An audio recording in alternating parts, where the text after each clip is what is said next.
Hello traders, welcome back to another episode of the Traders Show. So today we're going to have a very interesting topic that we're going to talk about. We're going back to risk 102, but this time we're going to talk about position sizing, exposure controls and diversification in the markets that you look at.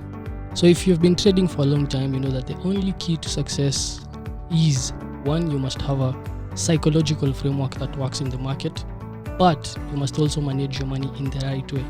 Failure to manage your money in the right way will mean that even with some good psychological skills, a good system, you still won't be able to survive the hard times in the market. So a big part of a trader's job is to manage the drawdowns, to manage the losses, and to come back strongly after going through such periods. So that's the topic of today. We know that most traders end up blowing their accounts after going through periods of losses.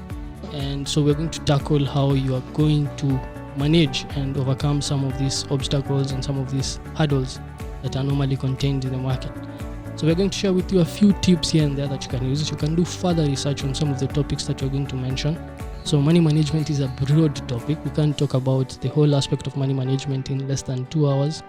So we're going to try our best to throw in some of the most important nuggets that you should be having.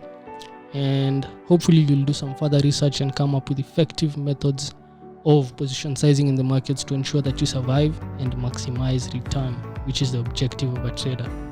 So my name is Aken, founder Financial Hub, and alongside me I'm joined by two of my colleagues who will introduce themselves.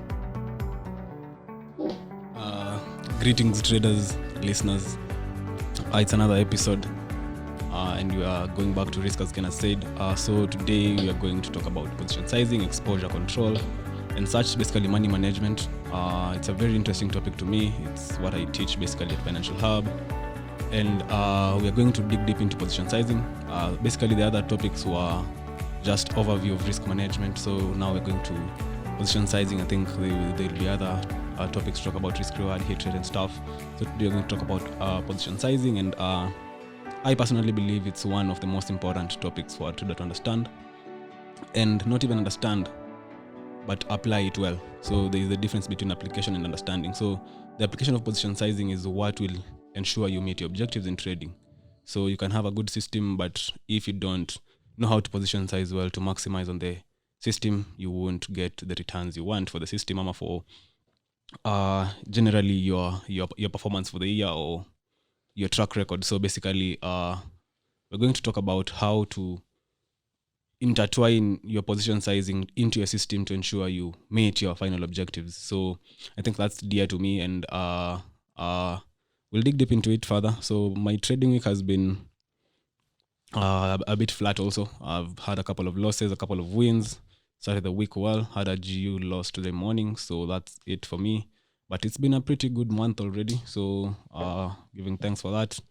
And it's all through position sizing. So I hope I'll share some nuggets with you through the 1.5 hours. Caleb. What's up, everyone? Risk revisited again, risk 102. I think we did a video on risk, but now we've come back with the second one. So position sizing, exposure controls and diversifications in the market. So that's what we'll talk about today. Very important. Maybe even we'll touch a bit of diversification in terms also of crypto and how we normally do it also in trading and how we position size. Remember the stars keep saying holy grail, risk. Yeah. Risk. Mm-hmm. As long as you can survive to trade the next day. Making a loss is fine. You can make 10 losses in a row and only lose 5%, which is totally fine. That one, you've managed risk quite well. And as long as you use... Now, there's the part for taking risk. Maybe you're risking 0.5, 1%, or maybe even whatever percent. And then I think many people then come down and struggle in position sizing. Yeah, they don't know again how to position size.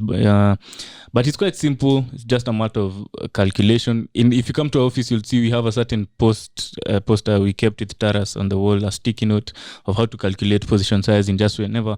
And I use it these days a lot. Anytime I'm about to enter, go on the board over there. It's simple, straight to the point. And I do the calculation of what position sizing I'm going to take. But apart from that, my week has been fine. I hope you enjoyed last week's podcast on sports. Eliud Kipchoge. Yeah, discipline. So make sure you go back and listen to that if you've not. It was a very interesting chat. Exactly. Share Only it to the friends. discipline survive. So discipline. We enjoyed that episode, and I'm sure most of you have enjoyed it as well. So, but today, as Taras said, my week has been fine. I also had a few trades. I've been trying to buy the dollar, but buying the dollar on my Aussie dollar trade, man, it squeezed me. Euro USD, on the other hand, has been falling. I'm trying to sell Euro USD, squeeze. I mean Aussie dollar. So I think that's the only trades I've had this week. Apart from that, we've seen yesterday inflation news came out, acted as a catalyst. Gold shot all the way to 90, 94, 95, all the way from where it had consolidated for the past almost 2 weeks. Yeah. Between 1745 on the low and 1775 on the high side. Yesterday we saw one huge candlestick on the forward chart shooting all the way up. But anyway, that's how my week has been. You still have the trades running? Which one? Aussie dollar came out. It's even rallied. Even today, we've gone it's short even higher. The dollar, I'm saying the dollar is still falling. We've sort of gotten a double top formation. Last week's highs have been rejected this week. I mean, not last week's highs, but rather last month's highs have been rejected again this month. Market has been dropping ever since. So yeah. But anyway, that's all I have on my introduction. And yeah, so Ken, start us off. So I think for today, I will be the one who will be moderating. So for my role in moderation, I'll do two things. One, I'll participate in the conversation, and two, I'll give you some of the guidelines that we'll use or some of the topics that we can narrow down in. The topics will come in form of questions. And so to start us off, I think it's important for us to answer one question that Lawi asked some time back. So I think the question is actually on the risks report, the risk report workspace on our Notion. And I think you asked, what is your risk philosophy? Yeah. What do you believe about risk? So I think we can start with you, Lawi, because you've already answered that. Then you can go to Caleb and I can clear up. How do you think about risk in the market? So basically for me, I take risks in a very simple way. In my trading, I have objectives. I have targets and I have goals to meet at the end of the month and the quarter. And both goals in the terms of the downside and upside. So for me, risk is the tool that will ensure if I get to attain my objectives. So I use risk basically for you to get, you can't get a return without involving yourself in some form of risk. Risk. Risk. So basically, you have to take some risks in the markets for you to make any return. Mm-hmm. So I remember the last podcast we talked about some friend of mine who has been afraid of taking that first risk. Yeah. You see, so I think the first one. So that's where risk starts in trading. Are you willing to take that first trade? Are you willing to take that first losing trade in pursuit of a winner? Yeah. So basically, in trading it's a game. So basically, you play by putting some money into it. Yeah. It's like a casino. Yeah. I can't go into the casino without money. Yeah. So you go into the markets with some money. Yeah. So out of that money, you have some percentage of it which you're willing to risk at any moment, seeking any return from markets, which is alpha. Yeah. So basically, while seeking alpha, you'll have to go back to taking some risk. Mm-hmm. So what is seeking alpha? Seeking alpha basically is a positive return. So higher than the benchmark, yeah? Yeah, higher than the benchmark. So the main goal is to take some level of risk.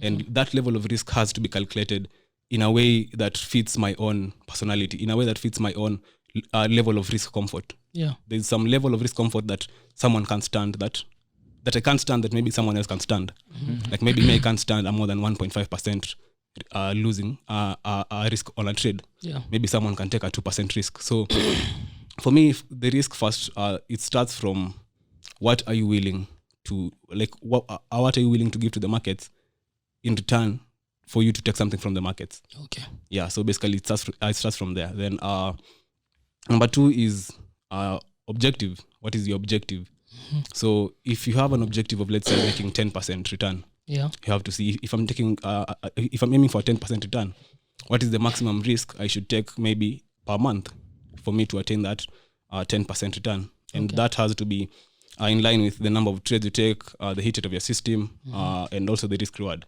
Okay. So it's a whole pot of tools that he has to cook well.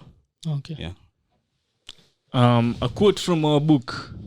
So if you don't have the template for understanding the forex market, please get a copy.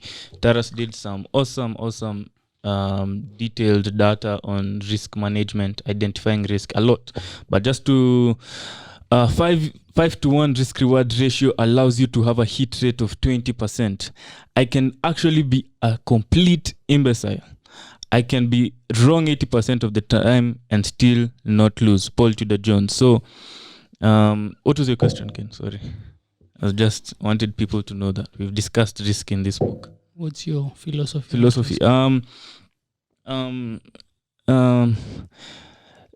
Risk is the juice what they squeeze. There's a saying that says that is it juice what they squeeze? No, the something what they squeeze. As in, it's imperative. It's if you do not have risk until, like as Taras was saying, just to echo what you said, even apart from trading, there's no career you cannot take any risk in order to make a certain return. And one thing, maybe so to say, such a belief that people have. The bigger the risk, the bigger the reward. Okay. It's a fallacy. Which is a fallacy. I also believe it's a fallacy. It doesn't matter. You can have like Steve Schwarzman, the guy for, is it BlackRock or Blackstone? One of the two. Blackstone, yeah? He says his main objective is to find the minimal risk with the highest reward. Risking same percentage as someone who's risking big. Him is risking quite small, but also maximizing on the highest return possible he can ever make on any investment that he does. And how do you do that?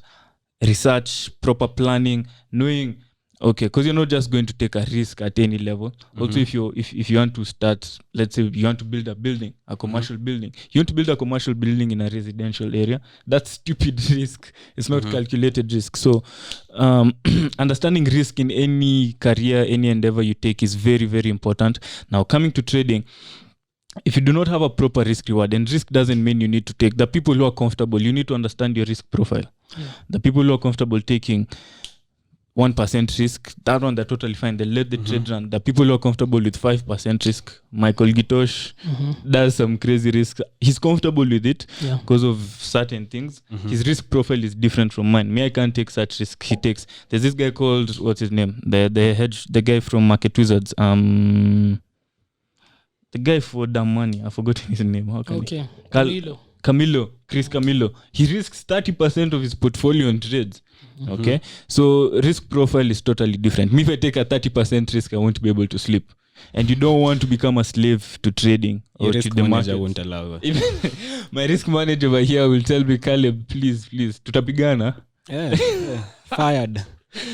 Yeah, so Ken, your question, I have a lot of answers to it. That's why I'm just jumping around. It's a wide. It's a wide. Like for me, risk personally, it's something very, very wide in terms of even philosophy. Like, because you see, we've talked about risk in one part of it. Then, now to break down into the things we are now tackling. Things like exposure control. You see, you have to have your philosophies on how do you control your exposures. How do you position size. What is the risk reward you believe will make you achieve what you want? Optimal returns. Optimal returns. Alpha. What is your maximum draw? Like, there's a lot in risk that personally I think you have to frame everything solidly. Like, you have a solid framework for all those things. And that's risk management now. People just think risk is 1% risk per trade. That's not it. There's a lot that you need to have. It's not all about de-risking 1%. You need to risk 1%. In 17 trades, you down 17%. Exactly. If you lose. So like, you need to know, okay, yes, at what point do I stop? At what point do I reflect? At what point do I cut my position size? At what point do I increase my position size? So it's something very, very wide. But at least for when today, I'm on a streak. Position sizing. Let's start from there. So Ken, what's your philosophy on risk? What are your risk philosophies? So for me, I think about risk in two ways. I have come to believe that there are basically two kinds of risks in life. There are risks that you must take to thrive. Like you're saying, your friend is unable to take that first risk. So she can't thrive. There are risks that you must take for you to thrive. Umekuwa paralyzed. Exactly. But there are risks that you must avoid for you to survive. So if you have, coming back into the markets context, if you have $100,000, what risks do you take for you to thrive? What risks do you avoid for you to survive?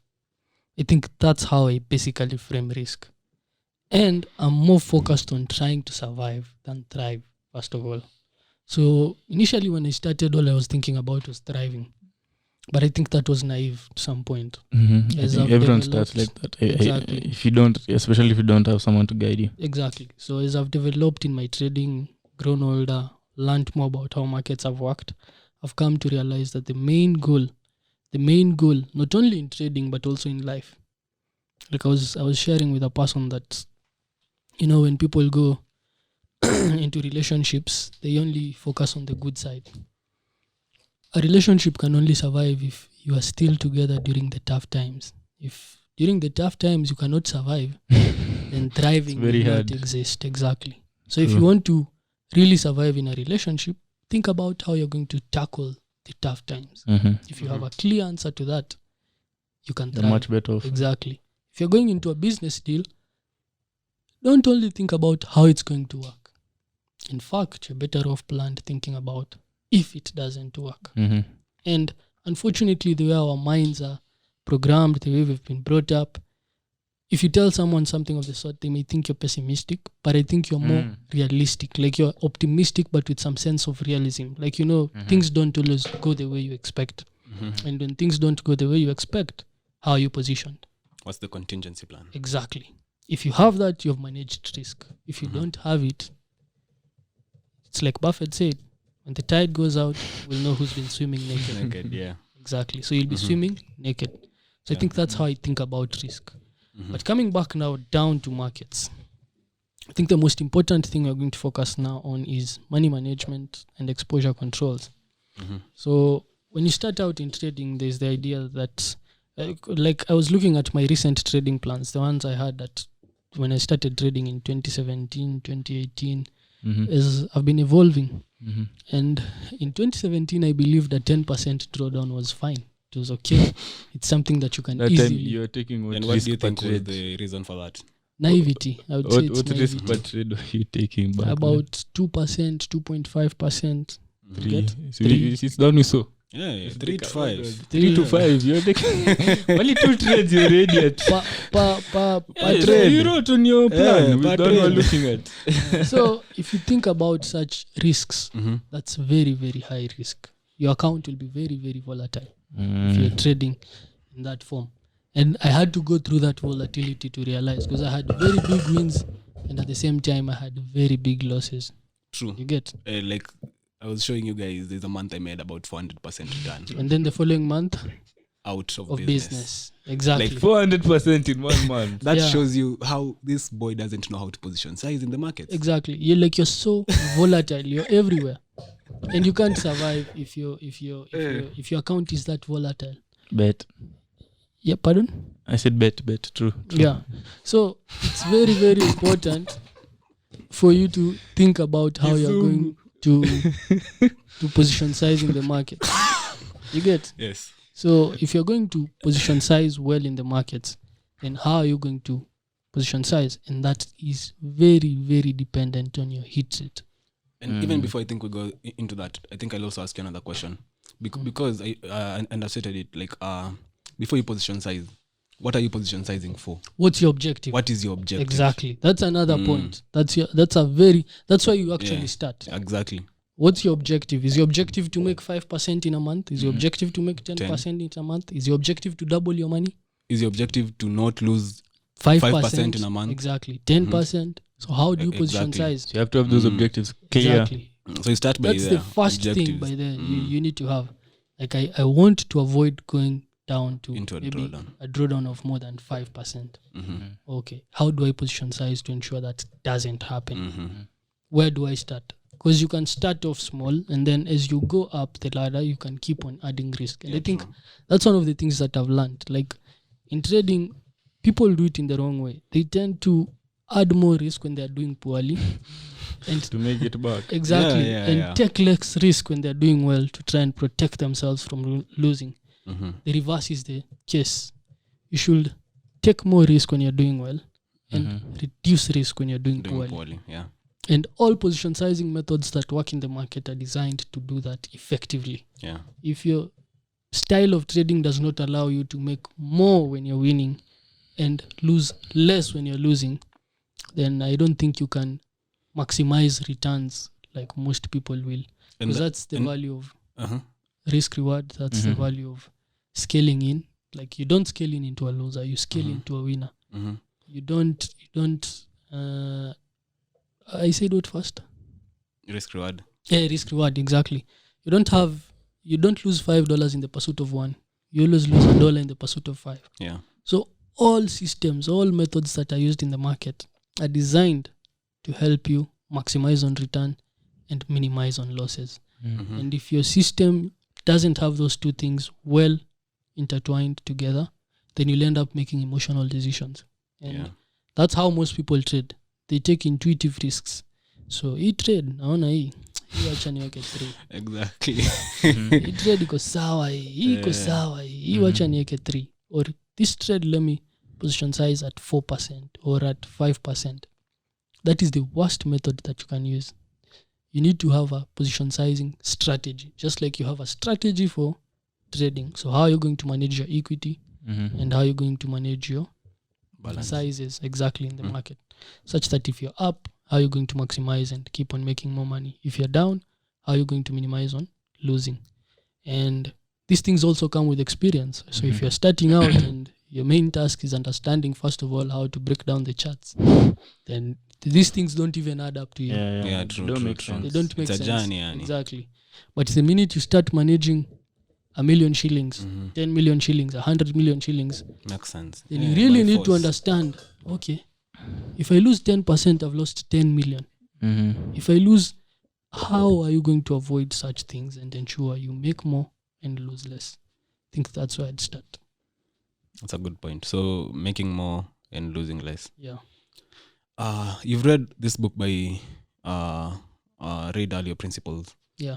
And there's a part he talks deeply about diversification, and he thinks that is the holy grail to a successful investing. Yeah. What do you believe about diversification? I believe, first of all, I think that's one mistake that many traders make, and I still also haven't figured out a very good way of dealing with it. It's exposure and diversification, just like you're saying. When you're choosing a set of markets to trade, it's very, very important to try and choose markets which are not highly correlated. Because if you choose markets that are highly correlated, then your returns will move up and down depending on how those markets are performing. And they're likely to be in sync. Exactly. But if you choose a portfolio, or if you decide to trade markets which are not highly correlated, and correlations, it's not in only positive and negative ways, because people don't understand correlation. Like there's positive correlation and negative correlation. Yeah. There's still a correlation. Yeah.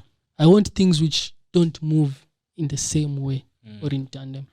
And it's a hard thing to attain because most markets nowadays are correlated. If the US markets start falling today, there's a very, very high chance Chinese markets will follow, Hong Kong markets will follow, UK markets will follow, Europe. Everything will go into the red. Yeah. So it's not interconnected. Exactly. It's not a very, very easy thing to attain. And one of the ways you can also do this is for me, what I've done is I've chosen a set of 5 markets, but I have exposure controls. So I can't take more risk in some markets which are highly correlated. For example, if I have a gold position, I'll have a gold and maybe a currency position. But if I have a gold position, it's very, very hard for me to also take a position maybe in silver. If I have an oil position, it's very, very hard for me to take a position maybe in the Dow. So I want to take positions which are not highly correlated. And correlations also work sometime and they fail sometime. For example, there's a time whereby gold really moves in tandem with the dollar. But there are times where they're disconnected, when both of them will move in the same direction or in different directions. So you really need to track markets to understand, okay, these correlations are working, this time they're not working.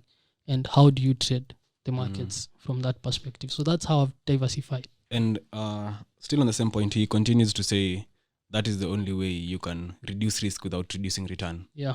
So I think that's a very powerful point. Like, how do you reduce risk without reducing return? Yeah.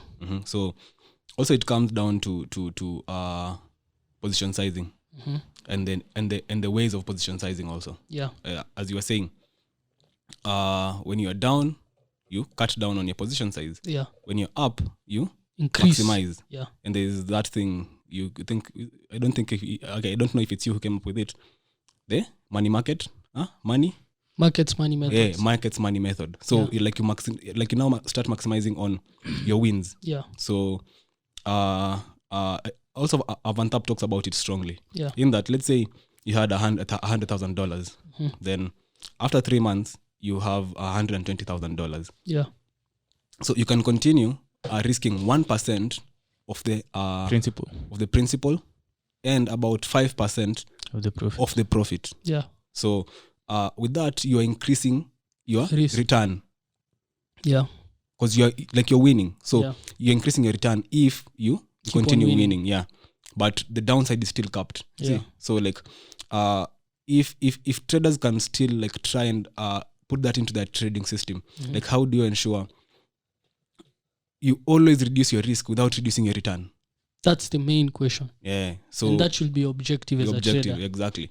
That is the only way. Now as you always say, there's becoming good at trading and there's becoming spectacular in this game. So great at it. Great at the game. So if you want now to get to that level, you have to now start finding some ways of tweaking your system now to maximize on your wins so greatly in that it covers for almost all the risks in your system, because we all know like there's so much risks in your system. Yeah. So like your reward needs to cover for almost all that 20 risks. Yeah. So if you still can't reduce those risks without reducing that return, it's so hard for you to be consistently winning big in markets. Yeah. And I think moving forward, I think now, not right now, because now that's not my main objective, but in 2, 3, 4 years now, that will start being my main objective. How do I start maximizing now on my wins bigly? You see, so basically, I think also positioning, as you've said, it's a journey. Yeah. Ukianza mahali hata ujua it doesn't matter to you first. You don't even care. Yeah, you don't care. You're not aware of it. I can assure you that 90% of the traders won't even listen to this podcast. But if you did a podcast telling people where the markets are going this quarter, everyone will want to listen. Exactly. You get Signals. it? Yeah. Tips. So people don't really understand what is important for you to succeed as a trader. I think that's one of the major problems that people have. They don't understand what is really important, because what is important is not what you think is important. You may think what is important is knowing where the markets are going, but enough research has shown what is important is how much risk are you taking, what is your risk reward ratio, how many times are you right, how many times are you wrong, and is your psychological framework good enough for you to keep on trading. If you have all those things figured out, you're on our way to something. But if you don't have any of those things figured out, I can assure you will remain a consistent loser. Because when it comes to diversification, what you're asking, it's you who asking. Yeah. Many people, I think many people think the risk part ends ile time umechukua trade. Ndio inaanza. Na hapo, that's where it's starting. That's where the risk. That's where exactly. The risk now starts. Risk doesn't start. What are you saying? That's where, for me, I always think like risk and psychology are always intertwined. Now, when you just put that trade, that is when you start becoming psychologically disabled. Exactly. That is when objectivity comes out. Objectivity goes. Exactly. You start losing objectivity. You forget the reason why you entered. Psychologically disabled.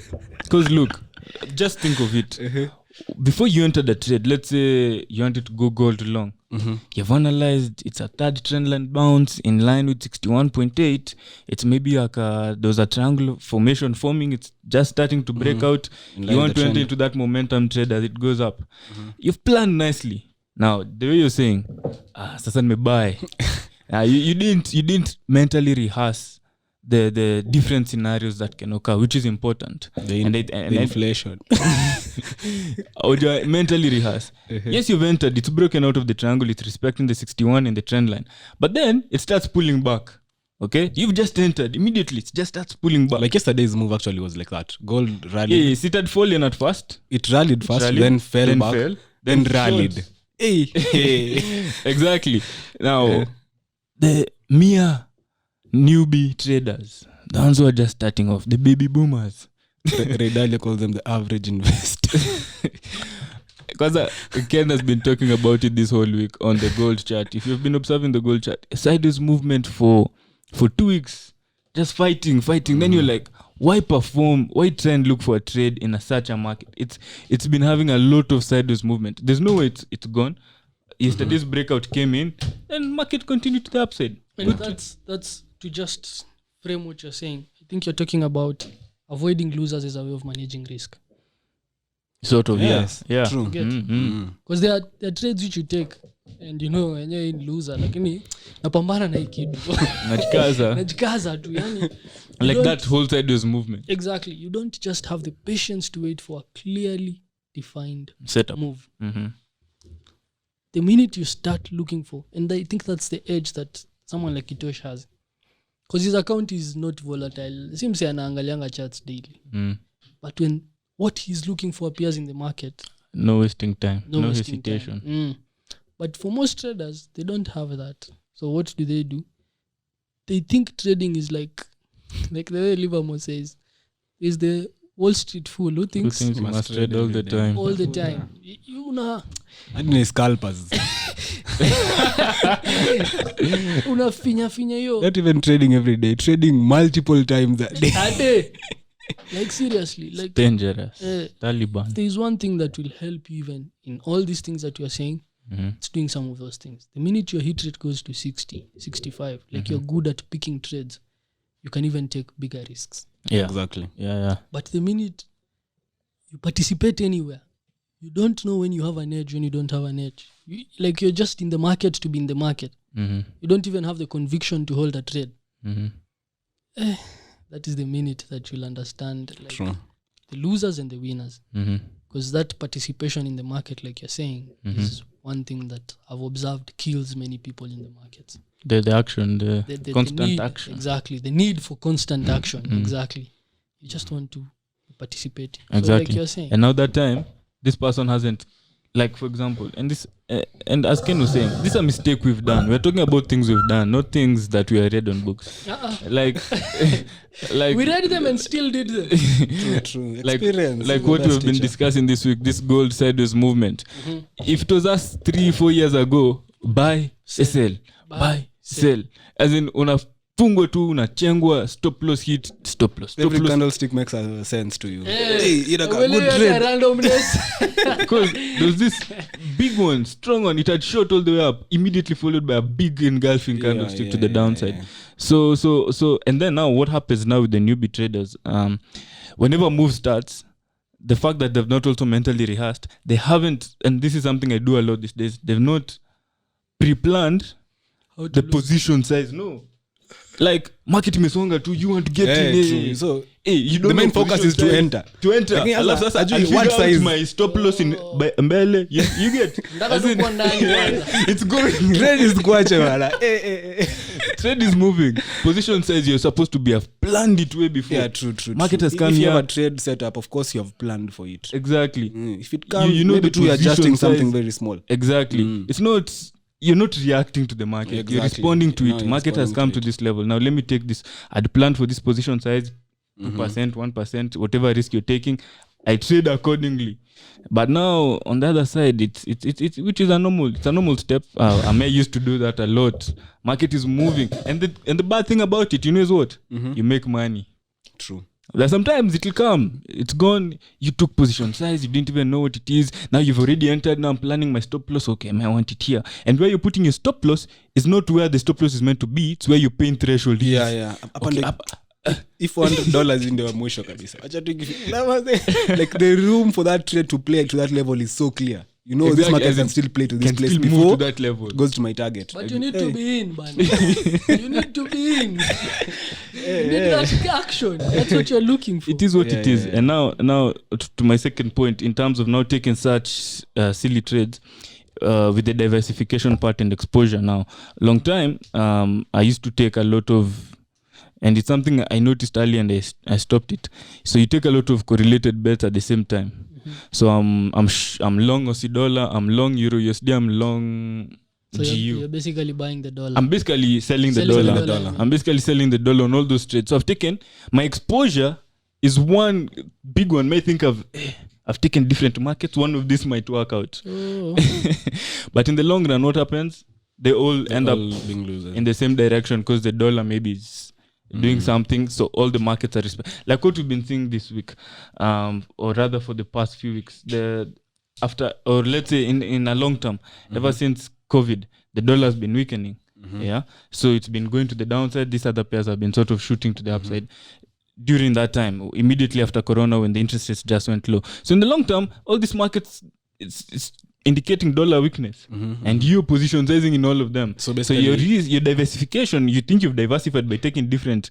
Okay, trades. Now I have Aussie dollar, I have CAD, I have GU. You think you're in many different trades, but in fact, in reality, so basically, it's like you have a 3% trade, 3% risk on one trade. Exactly, it's basically one trade. Someone might say, no, I have 1% risk on different trades, but my friend, so mentally, true. It now used to psychologically, it used to affect me now because. If one thing happens to the other, you immediately, this has happened to GU.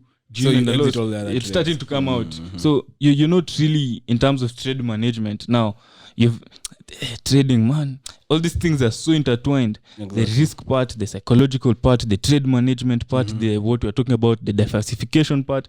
If they're not well understood and well catered for, you're going to have go under, ultimately. And on that point also, it also builds up to your risk reward, and I think we've also talked about this: the actual risk reward on entry, the risk reward on entry, and the actual risk reward. That those two things, you might have a trading objective, position size well, but you're not meeting your objectives because of your like your RR on entry basically near theoretical RR, and pattern, like you didn't actualize it to either loss or profit. It's different. Exactly. So you get like your profit factor is not how you want it to be. So in your trading plan, you want a profit factor of 2 or 3, depending on your RR. Not even what you want. It's what your system is telling you. Yes, exactly. But now in reality, I'm always losing money or maybe at break even, but it's because the actual risk reward is not what you took. And how can you prevent that? Basically it's the discipline to trust the trade. Discipline. If you don't trust in the trade, don't take the trade. A trade is either so good to be taken. Yes, exactly. Or not good to be taken at all. From the first point I said, any principles, if you're willing to take this risk in such a certain return, take it. But there are people who will argue that you also need to appreciate what the market is giving you. If the market will give you, you're looking for 3%, market inakwambia kijana chukua 1.5. Unakataa alafu hata hii tu inaenda. Exactly. But now you see, discipline. That shows there's still a loophole in your system, because your system is crafted in a way that it will cover for that loss. You see, so if that one loss inakusumbua, inashow bado trust system yako inge recover your loss. Okay, that's true. So if you but trust, I think also it's a hard thing. It's a hard thing, man. We can't just simplify it. Exactly. Also, it comes down to your objectives. You see, if your objective is to not have drawdowns, you can use that strategy. Whenever markets give you anything, don't allow it to go back to drawdown. If your objective is to stay consistent in how you position size and take trades, then you'll go to the other option. Because you trust in your system. So like I think it's just a matter of objectives and what you're dealing with at the moment in your trading. But for me, I'll ask questions. When I think about markets, I also think about the risk reward is not static. The way you're thinking about it, how you've just defined it, you're talking about the risk reward being static. For example, right now I have a GU trade running. So I took the trade at 1.36. Okay, I'm looking for 1.3750, 3730. 30 was my target actually. So I'm looking for 130 pips, right? Currently, GU is at 1.37. You get? So 30 pips away. 30 pips away. Now, I'm risking 1%. I'm risking 100 pips in the pursuit of 30. Mm-hmm. Now, my risk reward is not the same again. It's dynamic. Now it's changed. Mm-hmm. You get? In the event that markets give me a signal, there's I think for me, how I'd say it is, there's trading out of emotions and managing your anxiety, Mm-hmm. and trading rationally. And the goal is to trade rationally. In that, for example, if the markets give me a signal, and what signals am I talking about? For example, if we are going into a session transition, markets have clocked 1.37, you have a nice shooting star close, I wouldn't hold that trade just because I decided Mm-hmm. that my target is at 1.3730. Mm-hmm. And that's why for me, I have strict rules. If the markets have not moved 50% to my side, I don't consider that a win. Yeah, win, true. So I am ready to give back all that. But once the markets have just moved 50% to my side, I don't want such a trade to again turn into a complete loser. Mm-hmm. But that's how I've designed my system, because that also comes back to how is your system designed? What is your average risk reward? Yeah. Mm-hmm. So you That's really what I need was to going think to say. about Mm-hmm. those things, such that if the markets have moved 50% to my side, with my stops at break-even, Mm-hmm. I've now curbed the anxiety, because there's the anxiety that comes with True. taking trades. And most people have noticed is we end up managing the anxiety rather than managing the trade. Mm-hmm. So because you feel some level of discomfort once you have some trades running, that's why you want to keep on watching markets. That's why you want to see on your phone. Constant need of Na imefika, not really constant need of action. Now you're in a trade and it's running, but you want to know how it's performing. So instead of managing the trade, you may end up managing your emotions. Mm-hmm. And that's what you don't want. And if you want to know you're managing your emotions, that's when it zigs up, you're happy. Zigs down, you start sad. thinking of how you'll move out of the market. It's normal for you if it zigs up to be happy, and if it zigs down to be sad. But it's not normal for you to start getting in and out without action. That's the wrong thing. Mhm. You get? Mhm. So for me, I think about it in that way. Like I have strict controls, and I think you've seen them in my trading plan, Mm-hmm. which ensure that also I try and avoid, because there are many trades, but that's my system. There are many trades which will work out, but won't attain my targets. True. So at what point do I decide, okay, maybe you have not attained my target, how do I exit? And the other trades which will work out, exceed your targets, how do you still get contented with what the market is giving you? Mm-hmm. I think that's hard. So there's your option and there's my option. So Mhm. it's all about a matter So, of weighing. a question on your option, basically. So, what makes you decide now to exit that trade? Okay, Because for me, I think it will lead to a lot of inconsistency. why? Because okay, breaking even is okay, Mhm. but let's say markets have gone 80% to your side, they're retracing back. Mhm. What signal makes you exit? Okay, that's a very good question. So immediately, like Caleb was saying, one thing I've learned also when you're taking trades is don't take trades which you're not well prepared for. Mm-hmm. So a big part of trading is being in rhythm with the market. True. Like knowing when what you're looking for is working and when it's not working. One of the ways you can know it's not working is when you take a trade and it's not moving either up or down. You're not wrong or right. Like things just keep on moving up, down, up, down, up, down Around entry. around entry. That time you're not in sync. Mm-hmm. But at the moment of execution, you should have multiple targets. So like for me, that's one thing I watch. If markets have started moving up, I have my first target. And that one is marked. And that's where 80% of my profits are taken out. Like I know if markets get to this level, this is my first target. Then I have the second one, which I'm now watching ultimately. Now, if markets have moved, like I'm saying, like for example, in the pound position, markets have moved to 1.37, but I won't close. Mm-hmm. So, why? Because I can see some potential for the markets to move to higher levels. Mm-hmm. So that one I'll hold. But there's some times where markets will, let's say, for example, markets have been moving like oil. Let's say I had some oil positions some time back last week, and they came back from 75 all the way to $80 a barrel. I was looking for 82.5, but the markets got to 81.5. There was no way I was holding that trade to 82.5 as much as I was looking for 82.5. What happened at that price? There was a very, very good shooting star close, and markets started showing some sign of coming back down. So at such levels, I just exit, and I don't really think hard about giving back the profits or all those things. in the long run, I think what makes you inconsistent is having losers which are bigger than your winners. I don't think you can be inconsistent if your winners are bigger than your losers. That's the point. And if I'm taking my profits at 80%, if my risk reward is more than 1:2, if I have a risk reward of 1:3, 1:3.5, then still I'm ending up net positive. True. So you really also need to remember such things. If your risk reward is 1:2, it really curbs you from doing such things because you're interfering a lot. But the minute you have a risk reward of 1:4, Yeah, so that makes sense also. once the markets clock some level, you can take out. So I have a question. So let's say your average risk reward is 1:2 on average all the time, as in hiyo ndio yako. And you have a certain goal. You've calculated, you have a certain goal. Ukitumia hii 1:2. Remember, that's the minimum you can use. But you had a goal of whatever percent for this month, maybe 5, 10.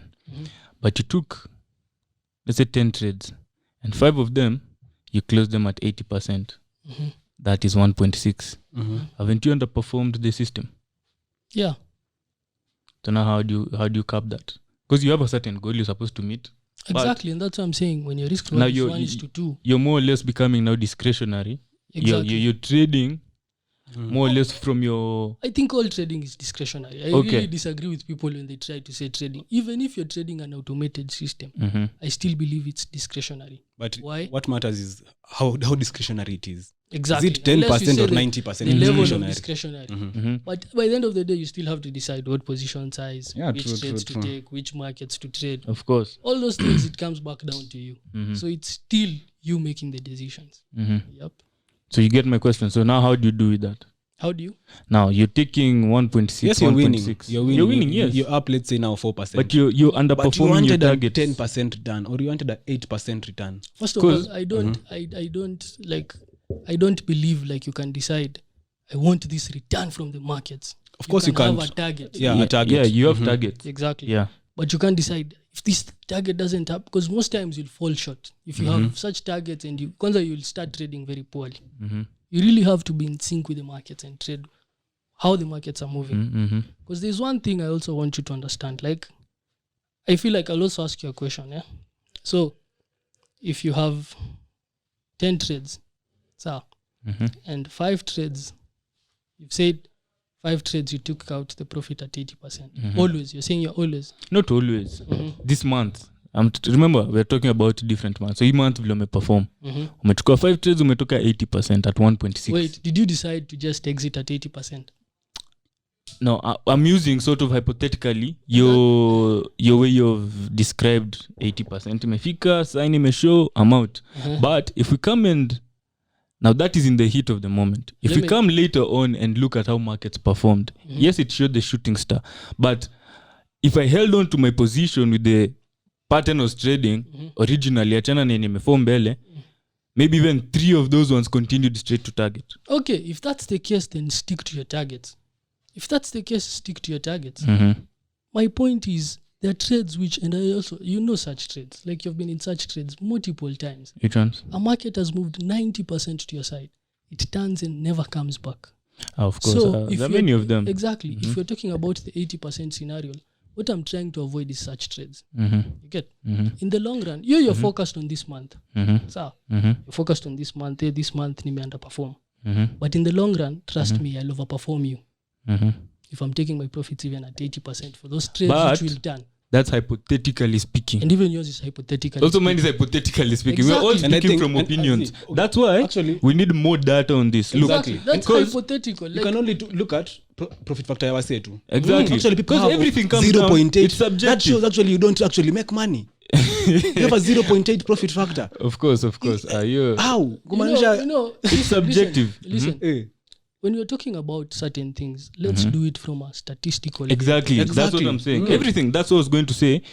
Everything will say, even yo kuchukua 90, 80, mtu akukalia lami hadi ifike target, it's all subjectively speaking. Exactly. It's not that, tell me, come and show me, okay, look, ndo hii, nionyeshe 1 year track record nimechukuanga 80% targets ama mtu mwingine nimekalianga stoangi hadi targets ikifika 90 na one profit factor.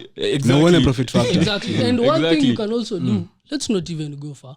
Let's go back to back tests. So you did your back test. So in your back test, what is your profit factor? 2.1. In the real trading, what is it? 1.3, 1.4. Exactly. Why is that? Why is it? Of course, along the way to change. Exactly. Testing is not as And perfect. the reason is, what's the reason? What's the answer at your question? I've not been holding my trades to my targets basically. You have not? I've not all of them, not all of them. Which Some one? trades have gone and I've exited. Are you sure? Kwani si mimi ndo na trade? Sikia Ken, it's the reason Ken. You can't have a lower profit factor if you're not taking trades at a lower profit. Listen, I think I think we're trying to debate opinions. Yeah, this is all opinions. I'm telling you it's subjective. Both opinions make sense. Makes sense. Exactly. But So at the end of the day, what are we saying? What do we need? The Look, truth. your truth is not Taras's truth. Exactly. That's one thing. Because like if you think about it, like if you're trading, what's your average risk reward? One is on average, let's say 1:3, 1:4. Sindio?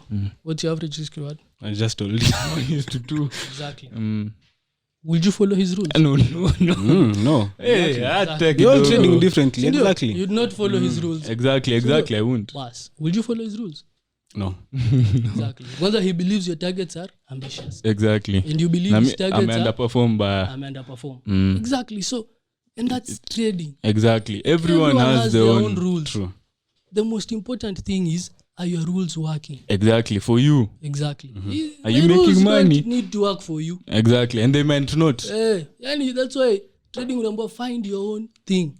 And that's why some people will make 10%, others will make consistently 2-3%, Others will lose. others will lose. But don't you think there's a characteristic of winners who have a high and consistent profit factor? High and consistent profit factor. What do you mean? Profit factor yani inakuanga tu around 3. Around yani let's say your risk reward is 3. So let's say your profit factor is always around 2.5 to 3. You can also attain a profit factor of 2.5 to 3 by doing some things. For example, if I'm always scaling in into my trades, my winners will ultimately be bigger than my losers. I don't have to hold my trades to my targets. And I'll still have a big profit factor. And I've done that. And my account, which was 1:2.4, that's what I did. So the account where I had a profit factor of 2.4. Maybe I can remember it. Yeah. So was this the one you were trading when I was in the when you're in the UK? US UK, Yeah. So when you're trading, that's what made me. And that one is scaled in a lot time. Exactly. That's what would make me money. By scaling in, even if my targets were not met, like I had already made enough money before my targets were met. But a profit factor shows that you're actually winning in the market. So if you're actually winning, of course your profit factor will be high. Exactly. That's the point. Yeah, true. And the reason I'm trying to tell you that is it doesn't mean your profit factor has to be it doesn't mean you have to have have a high risk reward ratio or hold your trades to your target for you to have a high profit factor. But my question Another was this. thing you can also do to have a high profit factor is to have a high hit rate. So Exactly, meaning you're winning. Of course. Exactly. Hit rate is So high. by the end of the day, it's how you're planning to attain your objective. And now that's my If point. your objective is 1:2.5 as a profit factor, don't try and tell us that you only have to hold your trades to your target. No. Sisema you can only There are achieve it very by many other methods. by only one way. You get Sisema, I'm not saying like you can only achieve don't try it to on take one us way. on that direction. Sisema you can only achieve it on one way. My question was this. Don't you think there's a And characteristic of that's- traders I've who have answered a your high question. profit factor And I've answered and your consistent? question. And I've answered your question. I've said what? They have a high hit rate. Some people hold to their targets. Some people scale in. All these are methods to attain a high hit rate. Exactly. So And it's now- not only one style Not which one you style. can use to attain a high hit rate, a high Profit factor. Okay, and what do you think leads to people having profit factors of less than 1 or less than 2? One, their losers are bigger than their winners. Two, they're always wrong in the market. So they have a lower hit rate. What's your profit factor? It's the opposite of what you've just said. What's your profit factor? It's the opposite of what you've just said. What's your profit factor? My profit factor is less than 1. Why? Why what? What leads to it being less than 1? one, I had very many trades which were wrong. So one, mine was the lower hit rate. So my lower hit rate, but now I'm working on it to come back up. Okay. So if my hit rate is back up, You can increase the Definitely. risk So factor. you're working on the hit rate now. exactly, definitely I can Your risk move reward my- is fine, yeah? Exactly. My risk reward is perfect. And also had some very many bad trades. And also I think it's very, very wrong for you to judge someone's trading based on an account worth 3 months, 4 months, or 5 months. Of course. That We one is talked a about very, that very on one short of the time first frame. videos. Exactly. Nikuulize after 10 years. It's a very, very short 5 time years, frame. man. Unaambia, "Ken, na profit factor yako ni ngapi?" Dangerous. It's a very, very and I have accounts where my profit factor is 2.4. So you cannot try and tell me that. And also those times you've changed systems. Exactly. So you can't really Because these days I don't see you doing much of scaling ins. like your trading evolves. Yeah, evolves. As the market is evolving, your trading evolves. You get? And that's the point. Like, have different ways of looking at markets and never think that it's only your way which works. Yeah, bet. But if my way works for me, it's the only way for me. And that is the only... And that's why you should avoid going into And other I can't people's come ways. to yours. Yeah. And if you Exactly. show me how much yours is working, And that's why... Okay, that's work why on I mine. can- Exactly. Just And that's work why, on as I come here, I preach my philosophies, what works for me. But Not if what you're- works other people. As you're Of preaching course, your of course. philosophies, don't try and tell this other person. You Sijawaambia, know, your philosophies yeah. don't As also is, work. That works for me. of That course. works for Yeah, me. so like Look, I'm the risk manager here, and Caleb's- things. Kona hit rate, set a hit rate, risk squad 1:5. And I've told him, Caleb, don't let 1:5 go to. So of course, I've told you that. many times. And I Yeah, don't you do what can't. na mimi ndo namwambia don't do like usiache iende. It's Unaona, cause najua vitu ni different, but for me personally 90% also that comes to how often do you do that? How often do you do- How often do you exit out of your trade? Exactly. That's also another thing. Another disease. Trading yani trading aina At least aina- if you're not aina- scaling out, okay, if you're not scaling one out part. aina one part. 90% of the time, hiyo iko Yes. sawa. Lakini Like 90% of the time bana unaharibu your trades. you cannot try yeah, and yeah, it's also tell an- us Your insurance system bado we trust. your way of looking at markets is the only way. Yeah, of You course, get? of course. There are dynamic ways of making Of money course. in the market. Chris Camilo ana risk 30 hata 30. Jack Shoga Exactly. alimwambia hapo Hey, that's a lot. But hii he's risk making yako money. but he's making money. He's Exactly. making money. The guy umse mwingine wa Africa ndo huyo. It's Chris Camilo. Africa. The guy who was buying these sponge things. Oh yes, that's Chris Camilo. Okay. When he was in Kenya, Exactly. see also there was a time he was in Kenya, Camilo. He made- He made $700,000. Exactly. In Kenya. So like, Alikuwa mahali. It was because of that sponge trade. your way of looking at things usitry Yeah. kuzi assume ndo We make a zimewaka tu rule. peke yake. Exactly. There's It's only rules. only this that works. Bet. Yeah, true. Wait for your performance. After 1 month, check your performance, work on your trading. You get? You can Sianze borrow things kujump, from jump. different places, but don't try and assume that this is the only way or this is that's wrong. Because like for me, I do believe first of all, some risk reward ratios can't really make money in the market. Like 1:2. I seriously believe that if your risk reward is 1:2, you need to have a hit rate of 70, north of 70. north of 70. Exactly. For you to make money. Once you have a risk reward ratio of 1:2 and your hit rate is less than 50, Oh, if and your hit rate is less than 50, it means first of all that even paying for the costs of trading is going to be overwhelming for you. So you really need to think hard about how you're going to make money with such a system. You get? And that's why I think most traders go wrong. They assume that risk reward ya ina iko sawa.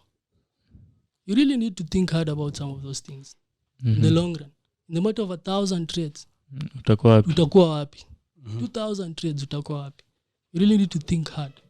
Because like for me, and I've tried it, it's not something that I'm saying out It's of... not easy. it's not, I've tried it, I've done it. And I've seen with some hit rates, some risk reward ratios, things won't really balance out. Yeah. So I think we can jump on to the next thing. What was the next topic? So just position sizing, exposure, diversification. We've talked about We just diversification. jumped all over, which I think the people who are listening are getting the main point. Yep. And what are some of the styles that you can use to, like what control your exposure? When we're talking about exposure, what are we talking about? Like when you're trading in the markets, like how do you control the exposure you have? Exposure in terms of like what? Trades Risk. running, risk, Exactly. like Risk exposure, like the exposure in the market. like let's say for example the risk your thing is called what? Risk, the thing we put the data, the risk or notion. Risk report. The risk report. So we have the exposure part, and basically the way I personally approach it is the total percentage of exposure I have at any one time. And how running in the market. How do you control it? Like, So have you decided I have a what rule. exposure you have? I have a rule. Yeah, I have a rule of 2% daily exposure. Okay. So I have a 1% daily exposure and a 2% daily exposure. I have a 1% daily exposure. And a 2%. I have a 1% daily risk and a 2% daily exposure. What I mean, you guys can ask me. I'm explaining it. Okay. I have a 1% daily risk And 2%? exposure. Daily exposure. So what I mean, in a given day, I won't exceed more than 1% risk. For me now, I'll start one day nimechukua risk 2, 3, 4 nimeenda. I won't. So I'll have a 1%. What if all your trades have come in that day? Then I'll choose. I'll break down. I won't take all of them because one, my pairs are very highly dollar correlated. And I have Dow, I have USD CAD, I have Aussie dollar, I have Dow Jones. Now I've said Dow Jones and gold. And if ask your question. No, just continue. I'll ask later. Okay. So let's say I have in today's one, Thursday. Let's say gold and Dow are saying buy. So I'll take a maximum of 1% risk. Okay. That's on my daily. I won't surpass that. Okay. Now tomorrow, remember I have a maximum 2%. Tomorrow, I get a signal on USD CAD short. I'll add risk. So remember, I've taken a 0.5 risk on that. Or let me say I take a 1% risk on USD CAD alone. So now I've taken 3 different trades. One day I took one, the other day I've taken one. Now I have a maximum exposure of 2%. Now I won't exceed that at any time when the market is running. Pull up. Pull up where? So you can only have 2% exposure. You said you have 3 when trades. markets are running. I have 3 trades with a total risk of 2% exposure in the markets. But I took them on different days. One day I took 1%. Even if USD CAD showed me a trade on that day, I won't stick to it. I won't take it. Or don't you think that's risky? In what way? Because you're avoiding the trades which you should be taking. For example, you've said your pairs are highly correlated. That means most of your trades will come at the same time. No. How will they come at the same time? If they're coming at the same time, it means market are moving perfectly in sync with one another, and they're not. USD CAD, like this week, highly affected by US oil not really respecting what the dollar was doing. There's a time the dollar had started rising. USD CAD has been falling the US oil. You get? Okay. Yes, they're correlated in a certain, the way you're saying, there's some time you can see dollar mepanda na gold like a 60% correlation. Exactly. 70. So they won't bring signal at the same perfect time. Okay. They'll bring differently with how the pattern has formed. And remember, I'm only trading one pattern. A signal might come, maybe one is showing, yes, we're going short. One is showing a certain flag pattern. Another one is showing triangle. I won't trade the triangle one. You get? I don't know. I don't have. So you've gotten my thing with the risk. Yeah. So but that's I had ask your question. A topic. It's in relation to your question. Wait. Before we go that. So are we exposure? Are we approaching it in the way I personally have explained it, or how do you approach your exposure? Or what did you mean when you were putting on the? For me, basically, exposure is I try and count it. Like transitioning. It's transition. Like if you have a trade from yesterday and to today, you have to still control that exposure to, let's say, under 2%, because you still have that trade running. So, because like you can build up trades, especially if you're a swing trader. But a trade Monday, 1%. Tuesday, another 2%. Wednesday, another third one. So running exposure is how many trades you're running, and if they all go to loss, what will be the maximum risk? Exactly. That's exposure. And that's what I've just said. Exactly. Personally. So you have to control it in terms of all the trades you're having running. Yeah. So if you cut all trade, the trades total. Running. So if you cut a trade and it's a loss, you can get into the next day with now like a full exposure of, let's say, 1%. but sasa uko na ile trade ya jana bado and you want to add another, okay, let's say you have a maximum of 2% exposure, so you can't take a third one because of that maximum exposure, because now if the third one also goes into a loss, it will be 3%. See, so but another, so as Ken asked for me, I try and take smaller risks. So I take risks of less than 1% basically. So because for me I have day trades also. I have swing trades. So both of them. I have to be creative like around how I put my exposure. So I'll try so much and cap the downside by taking like that's my main objective right now. To cap the downside. So, I know like making money will come, but my main objective now is to not lose a certain percentage per day, per trade, per week. Yeah, just depending on the objectives of what you're trading at the moment. So for me, I try and take very, very small risks. So and actually 0.5% and make about 0.9%, 1% when I win. Yeah, exactly. Because for me, I also take a number of trades. So I'm not conservative like you. I take a number of trades. So that will, I know if I have some few wins, because also I'm not looking to make big returns, like 20%. If I make anywhere between 5 and 10%, I'm okay. So my main objective is to take smaller risks, reduce the exposure. Like I don't think there's a day I've lost more than 1.5% in a whole day. Yeah. So it's basically just reducing the exposure, kabisa. And Ken, what were you saying that topic? You're bringing a certain topic. Yeah, so I was talking about the number of trades the system generates. Okay, POF. Exactly.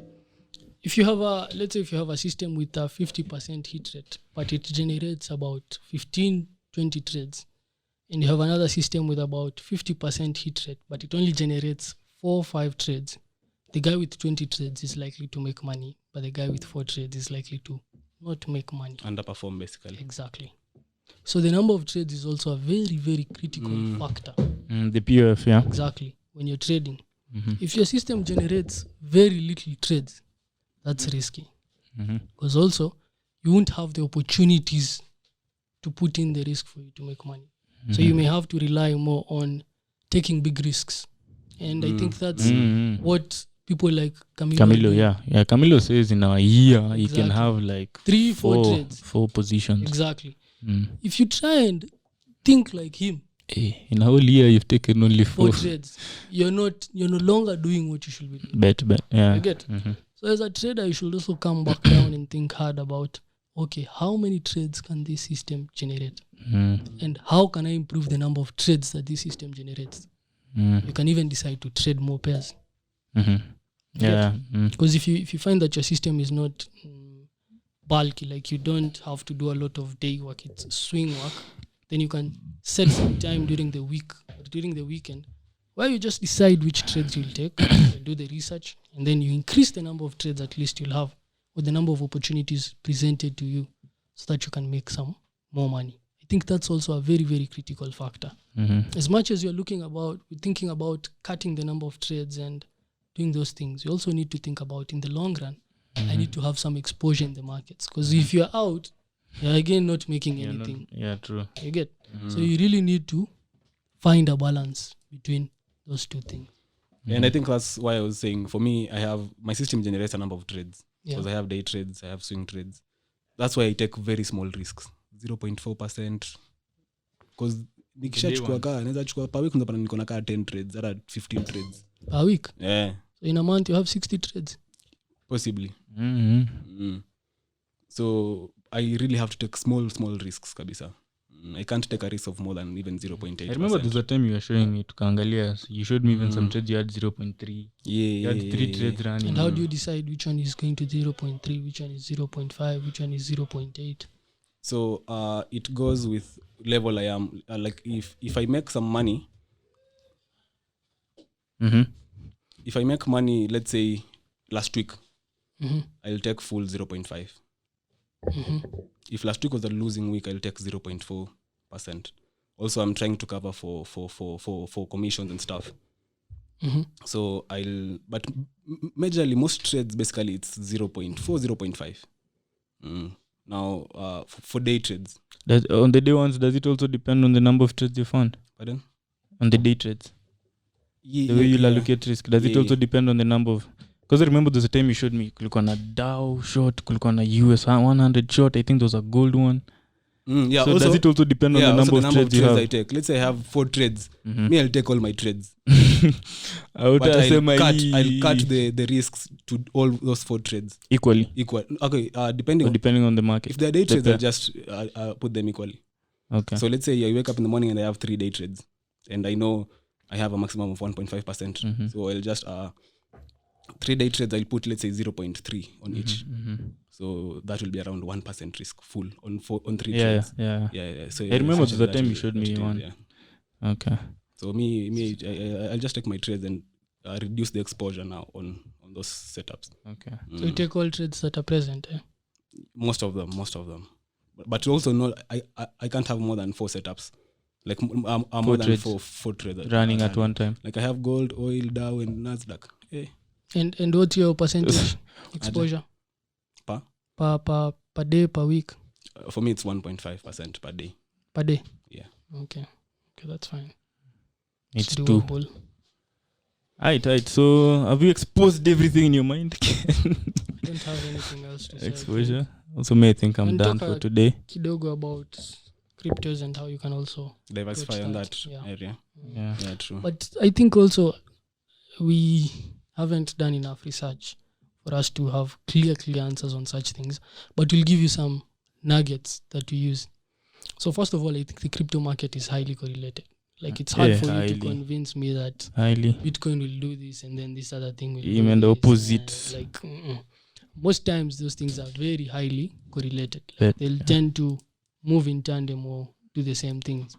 So you really have to be smart around some of the factors that you're looking for in your exposure, in your diversification. And I think one of the most important things is to understand, because cryptos are basically companies which are working on different technologies. The best way to diversify is to have a portfolio whereby you have different technologies. So for example, like for me, I can't buy Ripple and XLM. They're doing the same thing. So I'd rather own one in that space. I can't buy Ethereum, DOT, and another one. I'd rather have one in EOS, that space. EOS also does the same thing, yeah. So that's one of the ways that I normally look at it when I'm thinking about diversifying in one space. Yeah. Okay. Yeah. So crypto, yeah. As Ken is saying, so far the way we've seen the market moving, if BTC is in a bull market, it's so easy to find the others in a bull market. Maybe at a slower pace or others at a faster rate, like the way we saw Solana the other day when the bull market had started kidogo. Solana itself shot up, but Bitcoin it was coming, but at a slower rate, as well as Ethereum and XRP, the other coins, Polkadot that you're normally looking at. Yeah. And as Ken was saying, we've not done as crazy research to go deep because cryptocurrency is a huge market. It's even on diversification, what we know in diversification is majorly the traders part. Yeah, mostly the diversification of the investors part. Like putting some money on real estate, putting some money cash, some money stocks, some money in currencies. Then the different risks on each. It's a whole. Yeah, so it's the big the levels of trading basically. Exactly. Because you can't also have $1,000 and you want to diversify. If you're going to crypto, but unataka ku trade forex. Exactly. I think the only way I can say that we've diversified in that one is we've taken some part of our capital on trading. So we do it more speculative, then we take long-term investments on crypto, which we don't pay daily attention to. Yeah. Like Bitcoin, the time we're buying Bitcoin, it was less than $10,000. XRP was less than $0.5. Ethereum was less than $500. What, 400 actually? 400, 300. So we just bought. The way we diversified, that one we don't pay much attention to it. Of course, we also won't enter blindly. We'll do some research on the coins we've bought.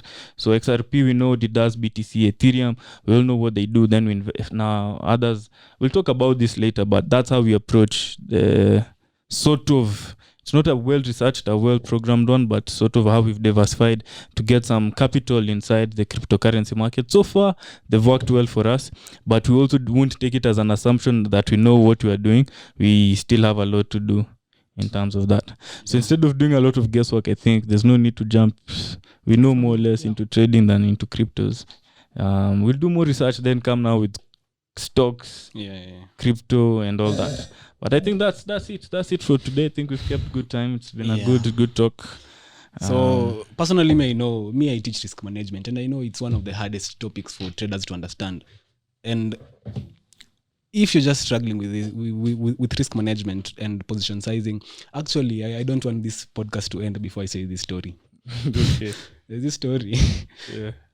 Some student came to me, and the first time she entered a trade, aliambiwa 1% risk per trade. So, and he had $100 account. 1% risk per trade. $100. Yeah, listen, this story ni funny. Sindio? Sasa usikie. Sasa the girl didn't know what position sizing is. Yeye aliambiwa tu eka 1%.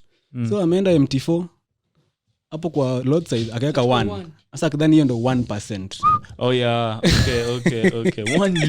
One lot. That's $10 per pip. The account went in less than 10 minutes. Real account. Real $100. Hey. Yes, in 10 pips too, man. Cause spread I love 5 pips. Exactly. So there are a lot of naivety in terms of like traders coming into the markets and don't understanding such things, position sizing, risk reward hit rate. So like 1%, save your $100 and get someone who can help you understand imagine such things. You can learn a lot with that $100. We can teach you a lot. So visit us at our offices, Jquad Towers, 17th floor. Email us. You can also contact us through our website, www.financialhubfx.com. There's a WhatsApp link there. You can chat with us there. So make sure if you have any problem, if you want to consult anything about risk management, improving your hit rate, improving your profit factor, there are things which you are working on with Ken and Caleb, getting softwares updated on such things like system quality numbers. So if you really want to, like me, I only believe you can transition your trading by risk management. As we've all said, improving your hit rate, improving your risk reward, improving your risk management. So if you've already like solidified your mentality, the only way to maximize on markets is to have a solid risk management, a framework that works. So if you need any help, please get in touch with us and we'll always be happy to help you in your trading journey as we also grow ours. And last but not least, we've just uploaded free course on our YouTube. Yes, so we also have free courses on our YouTube. If you're a newbie starting into trading, make sure to watch our YouTube channel. What Taras is talking about, the lots. You've explained it there, size, the pips, pip value, how you can take different trades. Exactly. So go to our YouTube channel, check it out. I think, and that's just that part and parcel of the main course that we have that is running and will be out soon. So you can get our course and you'll get now the full content on that. Yeah. So but yeah, that's it. Make sure to share this podcast and enjoy it. Thank you guys for your time. See you next time. Peace.